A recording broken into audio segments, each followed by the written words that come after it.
Miren este corto vídeo a continuación y espérense que vamos a analizar un poquito sus argumentos a la luz de la palabra del Señor. Pastora lesbiana que está con nosotros de la iglesia de Cristo para Todos, Nixie Ramos, y con ella Ana Julia Rosario Feirez de esta iglesia. Muy buenas tardes. Buenas tardes para ti y para todo aquí en general. Para Dios le bendice. Muchas gracias. Para el que piense que es irreconciliable ser pastor y ser abiertamente gay, ¿qué usted le dice? Bendito, esa es lamentablemente lo que muchas personas han querido hacernos creer. Pero Dios es un Dios de amor. Y nosotros también estamos incluidos en ese plan de salvación cuando Él mencionó que iba a la cruz del Calvario a morir por sus hijos, a reconciliar el mundo con la humanidad. Por eso, nosotros estamos incluidos en ese Juan 3:16. Nosotros estamos incluidos en esa gran comisión de ir por el mundo a predicar el evangelio, digo, a toda criatura. Ahí no hay exclusión. ¿Y usted es miembro de la iglesia de la pastora? Eso es correcto. ¿Dónde es la iglesia? En Levitown. El Levitown. Y hasta yo puedo ir. Bienvenido. Claro, todo el mundo es aceptado para adorar a Dios. La palabra de Dios dice que Dios no hace acepción de personas. Y si Dios no hace acepción de personas, nosotros realmente abrimos las puertas de nuestra iglesia para todo aquel que quiera visitarnos y que quiera ir a buscar un encuentro. Por eso es una iglesia de puertas abiertas. ¿Y eso cómo llegó allí? A través de las redes sociales. Yo tengo una relación con mi compañera de 19 años y sentía que algo faltaba en mi hogar. Y definitivamente lo que faltaba en mi hogar era poder congregarme. Nosotros, nuestro hogar estaba puesto en las manos de Dios desde el principio. Pero necesitamos congregarnos y un buen día nos dimos a la tarea de buscar en las redes. ¿Sabes que había una iglesia donde lesbianas pudieran ir? Ya yo sabía que había iglesias, hace muchos años atrás había visitado otra, pero quería buscar dónde congregarme nuevamente porque sentía que eso era lo que faltaba en mi vida. Y llegamos allí y después de eso no nos hemos sentado ni una sola vez. Sí, yo estoy con una persona hace 14 años, con una relación de mucho amor, de mucho compromiso, de mucha fidelidad y de mucho respeto. Mi pareja se llama Ana, y es es una de las personas importantes en mi vida y en mi vida ministerial porque su trabajo es hermoso dentro de la Y el obra. y el que esté viendo este programa diga, ay, si los que van a esa iglesia todos son gays. Bueno, no todos son gays y lesbianas, realmente también van heterosexuales, van niños y niñas, así que... Y el que diga, Dios no deja entrar al reino de los cielos al que se acuesta con gente de su mismo sexo. Qué triste, qué equivocado. Hay gente que piensa así. Claro, Por eso yo pregunto. claro. Sí, lamentablemente hay mucha gente que la realidad es que ha malinterpretado las escrituras. Hay mucha gente que ha puesto realmente una interpretación de odio, de exclusión, y ha puesto una interpretación que la realidad no es lo que la palabra ha querido siempre establecer. Dios no habló en aquel momento. Mire, cuando Jesucristo estaba caminando por el mundo, realmente fue precisamente a los marginados, fue precisamente a los que la gente excluía. Como ven, esta mujer se presenta como pastora de una iglesia evangélica y al mismo tiempo como mujer lesbiana. Y afirma de una manera contundente y con un miembro de su iglesia al lado que las personas que consideramos que la homosexualidad es pecado y condenada en las Escrituras por el Señor, estamos equivocados en nuestras interpretaciones. Pero mira los argumentos que da. No da ningún argumento bíblico y sólido sobre que la homosexualidad no es pecado. Siempre juegan con las mismas frases y argumentos normalmente. A falta de evidencias bíblicas, tienen que torcer textos bíblicos para justificar sus posiciones, posturas y creencias. Por un lado, dice que ellos también están incluidos en Juan 3:16 y en el hecho de que Dios envió a Jesús a salvar a los pecadores.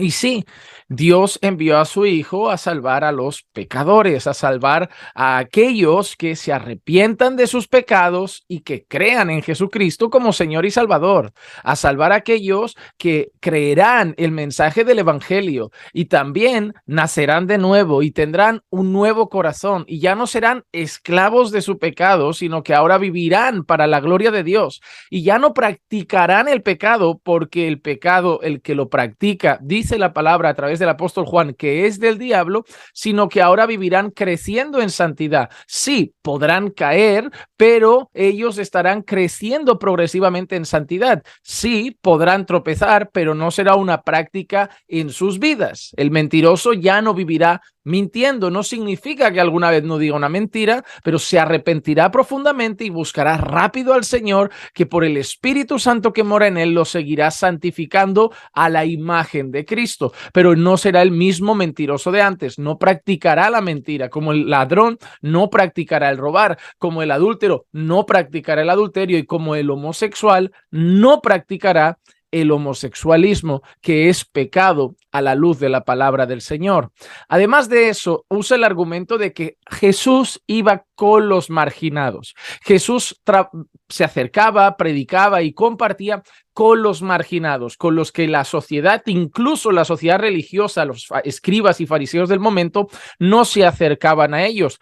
Totalmente cierto. Vemos a Jesús cerca de prostitutas, vemos a Jesús cerca de mujeres de mala vida, vemos a Jesús cerca de leprosos a los que tampoco se acercaban los fariseos y escribas, vemos a Jesús cerca de pecadores.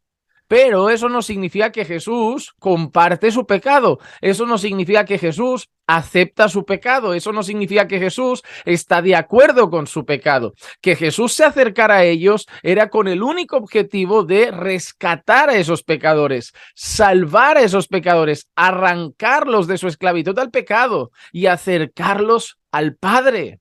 Nosotros vemos aquella ocasión en la que iban a tirar esa piedra, aquella mujer que había sido capturada en adulterio, vista en adulterio, y antes de apedrearla, el Señor Jesús aparece y las personas no apedrean a esa mujer, pero Jesús no le dice simplemente, mira, ellos no te condenan, yo tampoco te condeno. Jesús sí que dice, el que esté libre de pecado, que tire la primera piedra, pero no está diciendo, bueno, como todos somos pecadores, al final sigamos pecando y esto da igual. No.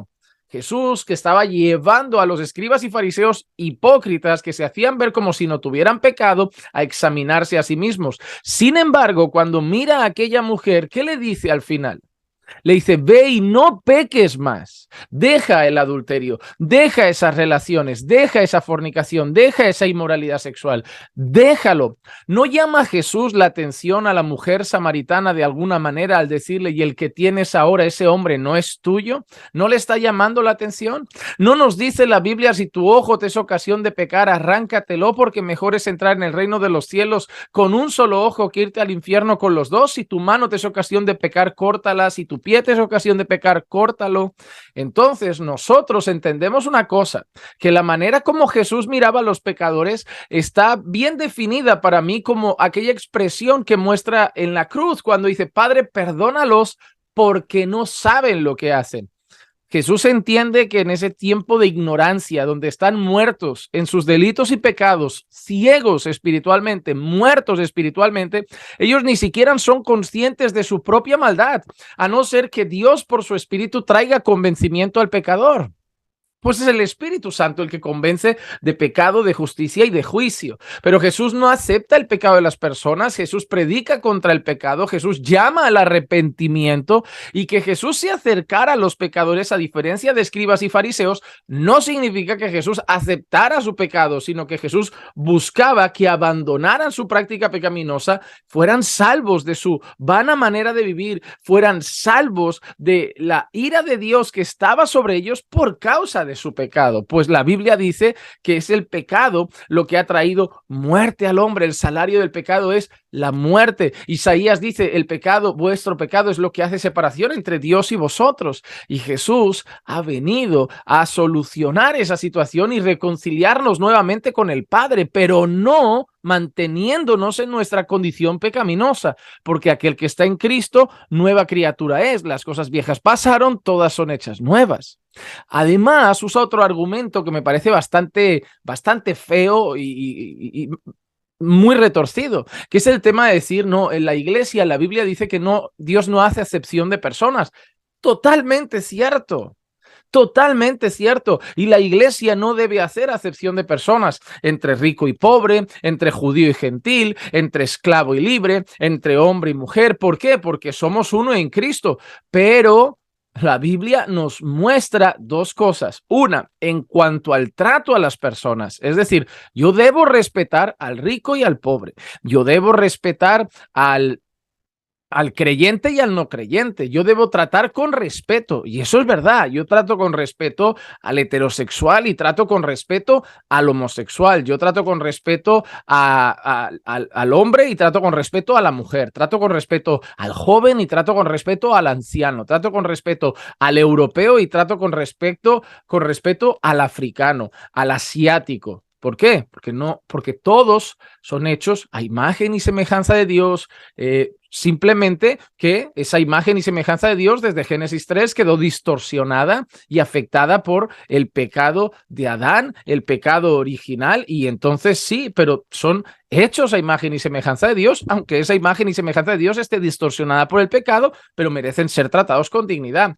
Además de eso, Dios no hace acepción de personas en el sentido de que en Cristo Dios salva tanto a ricos como a pobres, Dios salva tanto a hombres como a mujeres, Dios salva tanto a judíos como a gentiles, Dios salva tanto a europeos o latinos o asiáticos o africanos. Dios no hace acepción de personas a la hora de salvar, pero hay un patrón que si realmente tenemos fe en Cristo, porque la salvación es por gracia mediante la fe en el Señor Jesús, no por obras para que nadie se gloríe en ellas, Santiago dice que esa fe, si es verdadera, si es bíblica, tiene obras. Muéstrame tu fe por tus obras. ¿Y a qué obras se refiere? ¿Obras de caridad? ¿Obras de dar limosna? No, se refiere a la santidad. Primera de Tesalonicenses dice, porque esta es la voluntad de Dios, vuestra santificación. Apocalipsis 19, el Señor dice que la novia de Cristo se tiene que estar ataviada de lino fino, que son las acciones justas de los santos. La Biblia habla en el libro de Hebreos, seguid la paz con todos y la santidad, sin la cual nadie verá al Señor. La Biblia afirma que aquel que está en Cristo, nueva criatura es. Las cosas viejas pasaron, todas son hechas nuevas. La Biblia afirma que el Señor quitó nuestro corazón de piedra, nos dio un corazón de carne y puso en nosotros su Santo Espíritu para que andemos en sus caminos. Y ahora que somos nuevas criaturas en Cristo, la evidencia de que tenemos una verdadera fe en el Señor y que somos salvos y verdaderamente somos creyentes es una vida de santidad. ¿En qué consiste? En un crecimiento progresivo en santificación a la imagen de Cristo, en una vida de obediencia a los mandatos del Señor. Por lo tanto, yo, Juan Manuel, que era un mentiroso, una de las evidencias que el Señor ha tratado con mi vida es que ya no soy ese mentiroso. Una de las evidencias de que el Señor ha tratado con mi vida es que ya no soy aquel inmoral o fornicario o adicto a un montón de cosas. Una de las evidencias que el Señor ha tratado conmigo es que abandono la borrachera. Una de las evidencias que el Señor ha tratado conmigo es que abandono el carácter iracundo. Voy abandonando mis prácticas pecaminosas. Y si la Biblia habla de los afeminados, de los que se echan con varones, si la Biblia habla de la homosexualidad como pecado, así como yo abandoné mis pecados, y eso es una evidencia de la gracia salvadora de Dios en mi vida, el homosexual tendrá que abandonar su pecado. Y no los estamos tratando con falta de respeto, porque es el mismo, es con respeto que lo digo, pero si está mal a la luz de la palabra de Dios, está mal. No tuerzan textos bíblicos para decir que Dios tolera el pecado, que Dios acepta a las personas tal y como son. ¿Por qué no? Porque entonces tú dirás, ya, pero es diferente la homosexualidad que la mentira, porque eso está mal, pero no, eso es en la lista de pecados de Dios, en la lista de pecados que aparecen en la palabra del Señor, la homosexualidad aparece como pecado. Y no debemos entender entonces que esto, decirlo así, es faltar al respeto o ser homófobo. No es eso.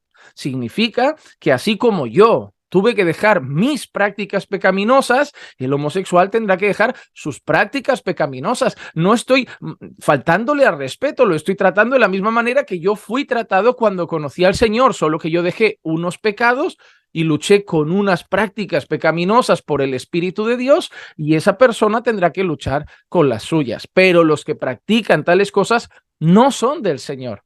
Aquel que dice que conoce a Dios y no guarda sus mandamientos, miente. Lo dice el apóstol Juan. Aquel que dice que conoce a Dios tiene que guardar su palabra. Por lo tanto, lo que dice esa señora es falso. Esa señora no es una sierva del Señor. Esa señora es un instrumento diabólico de confusión y mentira para seguir promoviendo unas ideologías que son parte de esta agenda mundana y secular que se promueve cada vez con más fuerza, donde se están formando iglesias, entre comillas, porque no son iglesias, sino sinagogas de Satanás con doctrinas de demonios que están llevando a aquellos a la confusión, a la mentira, al error, incluso llevando a confundir a personas que no tienen creencias muy sólidas porque todavía no conocen mucho la palabra del Señor. Así que todo lo que ha dicho esa señora es mentira. Todo lo que promueve esa señora es mentira. Y seguir a esa señora y sus enseñanzas es ir de cabeza al infierno, porque no es lo que dice la palabra del Señor. Y en mis palabras no digo nada con odio, no digo nada con ira, no digo nada con rabia, sino por amor a las almas que se pierden, por la preocupación de que se retuerza la santa y bendita palabra del Señor. Deseo de corazón que tomen con ese celo, con esa actitud estas palabras, que no pongan en ellas un odio que no tienen y que las puedan recibir en amor, y que sea el Espíritu Santo convenciendo a cada quien de las cosas que sean necesarias. Les mandamos un fuerte abrazo desde Barcelona, deseando que la gracia y la paz del Señor Jesucristo sea con todos y cada uno de ustedes siempre.